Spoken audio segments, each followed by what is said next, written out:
The difference between overthinking and deep thinking is the same as conviction and condemnation.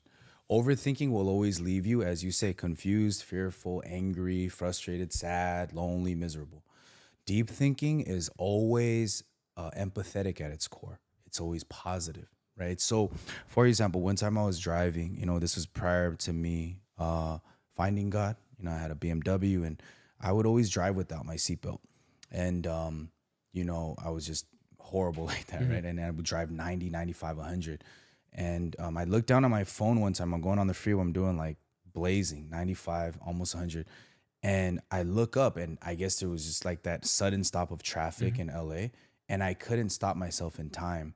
But that day, I remember putting on my seatbelt, right? For some reason, it was Yeah. all God, obviously, but and I crashed. I totaled the car, but I walked out unscathed, right? Mm. And the window, like I felt the sheer force where the window like busted open, Mhm. and I felt like if I didn't have my seatbelt on, I would have flew out. I would have been dead, right? Yeah. So every time I think about that, overthinking, for example, in this situation would be, God, you're so stupid. Why do you speed? You're an idiot. You don't deserve to drive. It's all negative, right? Mhm. You're like, why do you do this? Like you're dumb, right? And then it would cause confusion, Yeah. frustration.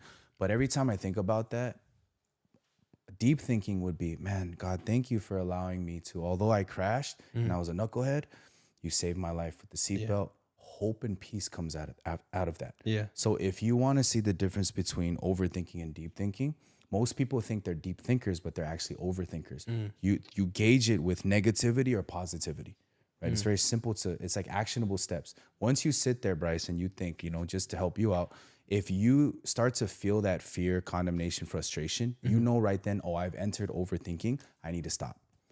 Like I don't need to go anymore because this is just gonna lead me to be spiraling in rabbit hole after rabbit hole and feeling some type of way. Yeah. And that's what helps me because Yeah. Satan will give you these thoughts. Yeah. And to combat that thought, you would think about that, right? Okay, is this negative at its core? It is. Yeah. Then if it's negativity, I don't need that.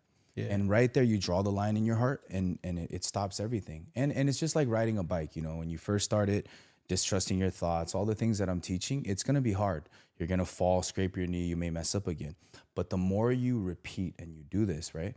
The more, just like riding a bike, it becomes part of you, and you learn that skill for life, right? Yeah. It's the same with distrusting your thoughts, differentiating between what's overthinking and deep thinking, Yeah. condemnation, conviction, and that actually helps you. And you get to a point where you're at this level where I'm at, where it's like, oh, I know exactly when Satan comes in with this thought, I can Yeah. I can forsake it right away.